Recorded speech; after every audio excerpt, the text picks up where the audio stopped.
കാര്യങ്ങളെല്ലാം ഒന്നുകൂടി എഴുതി വാങ്ങിക്കും. ഞാൻ അദ്ദേഹത്തിൻ്റെ ഇതിനെ പ്രോത്സാഹിച്ച് ചെയ്തോളാം. ഞാൻ റെയിൽവേ മിനിസ്റ്ററോട് സംസാരിച്ചു.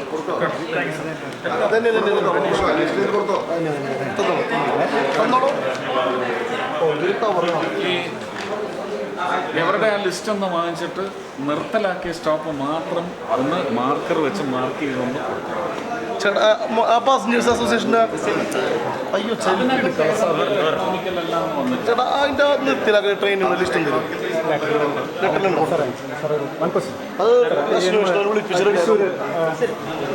തൃശ്ശൂർ DCC സെക്രട്ടറി നിലവിൽ ചുമതലയിലിരിക്കുന്ന ഹീവാൻ എന്ന് പറയുന്നൊരു ഫൈനാൻസ് ലിമിറ്റഡ് കമ്പനി സ്ഥാപനം അതിൽ ഏകദേശം ഒരു 30 കോടി രൂപയോളം കഴിഞ്ഞ ദിവസം അഴിമതി നടന്നിട്ടുണ്ട് എന്നുള്ള റിപ്പോർട്ടിനനുസരിച്ച് 300ഓളം പാവപ്പെട്ട ആളുകൾ പണം നഷ്ടപ്പെട്ടിട്ട് ഇന്നലെ ജില്ലാ കളക്ടറെ നേരിട്ട് കണ്ടിരുന്നു. അപ്പോൾ അവർ ഇന്നലെ പറഞ്ഞത് സുരേഷ് ഗോപി സാറിനെ നേരിട്ട് കാണുന്നു. എന്താണ് സാറേ ഈ ഒരു സിറ്റുവേഷനിൽ സാറിൻ്റെ എനിക്കറിയത്തില്ല. അങ്ങനെ ഒരുപാട് ഫിനാൻഷ്യൽ മിസ്അപ്രോപ്രിയേഷൻ നടത്തുന്ന ഒരുപാട് ഇൻസ്റ്റിറ്റ്യൂഷൻസ് തൃശ്ശൂരും കേരളത്തിലും ഇന്ത്യയുടെ പല ഭാഗത്തും വരുന്നുണ്ട്.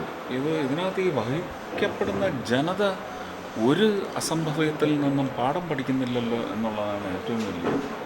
കോൺഗ്രസിന്റെ തൃശ്ശൂരിലെ മുതിർന്ന നേതാവായിട്ടുള്ള CS ശ്രീനിവാസനാണ് MD ആയിട്ടിരിക്കുന്നത്. ഞാൻ ആ പൊളിറ്റിക്കൽ ഡിഗിങ്ങിന് ഞാനില്ല. അതങ്ങനെ ഉണ്ടെങ്കിൽ ഇവിടെ ED ഉണ്ട്, ക്രൈംബ്രാഞ്ച് ഉണ്ട്, വിജിലൻസ് ഉണ്ട്, അവരത് അന്വേഷിക്കും. ഇപ്പോൾ ഈ കേസിൽ പ്രതികരിക്കുന്ന ആളുകൾ താങ്കൾ കരുവന്നൂർ ജനങ്ങൾക്ക് വേണ്ടിയിട്ടുള്ള ഒരു പദയാത്ര നടത്തിയിരുന്നല്ലോ. ആ ഒരു വിഷയത്തിൽ താങ്കളെ പരിഹസിച്ച ആൾക്കാരാണ്. എന്താണ് അല്ല അതൊക്കെ അവരുടെ രാഷ്ട്രീയമാണ്. അതിന് എനിക്ക് യാതൊരു വിരോധവും അവരുടെ അടുത്തില്ല. ഞാൻ ചെയ്യാനുള്ള ജോലി ചെയ്തു. ആ ജോലി ജനങ്ങൾക്ക് ഗുണകരമാവും. അതിൻ്റെ സൂചനകൾ വന്നു തുടങ്ങിയിട്ടുണ്ട്. നിങ്ങൾക്ക് തന്നെ അറിയത്തില്ല. അഡ്ജൂഡിക്കേഷൻ കമ്മിറ്റിയുടെ തീരുമാനം എന്താണെന്ന് അറിഞ്ഞില്ലേ സുപ്രീം കോടതിയിൽ? അതൊക്കെ ആരെയും തോൽപ്പിക്കാൻ വേണ്ടിയല്ല, ജനങ്ങൾ തോൽക്കാതിരിക്കാൻ വേണ്ടിയുള്ള കാര്യങ്ങളാണ് ചെയ്തിട്ടുള്ളത്. അത് കോൺഗ്രസ്സുകാരനാണോ BJPക്കാരനാണോ മാർക്സിസ്റ്റുകാരനോ നോക്കിയിട്ടില്ല.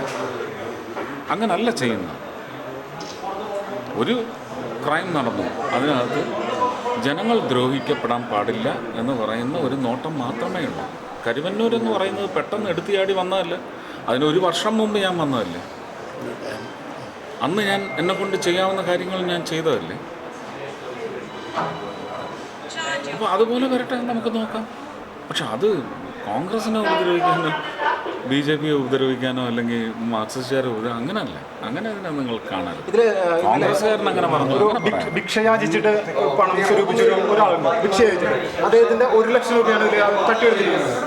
അപ്പോൾ അവരെല്ലാവരും സാറിനൊന്ന് കാണുന്ന കാര്യങ്ങൾ പറയുന്നു. അല്ല, എന്നെ കാണുക എന്ന് പറഞ്ഞാൽ ഇടപെടാനാണ് അവർ പറയുന്നത്. അല്ല, ഇടപെടാൻ എന്ന് പറഞ്ഞാൽ അവർ കാണേണ്ടത് കേരളത്തിലെ മുഖ്യമന്ത്രിയാണ്. കേരളത്തിലെ മുഖ്യമന്ത്രിയെ കണ്ട് അദ്ദേഹം തന്നെയാണ് ആഭ്യന്തരമന്ത്രി. അദ്ദേഹം അതിന് നടപടി സ്വീകരിക്കട്ടെ. അതിനകത്ത് രാഷ്ട്രീയമില്ലല്ലോ. മുഖ്യമന്ത്രിക്ക് രാഷ്ട്രീയം പാടില്ല. മുഖ്യമന്ത്രി അഡ്മിനിസ്ട്രേഷനിലായിട്ട് മറ്റെല്ലാം മീഡിയ നമ്മളങ്ങനെ പ്രോഗ്രസ്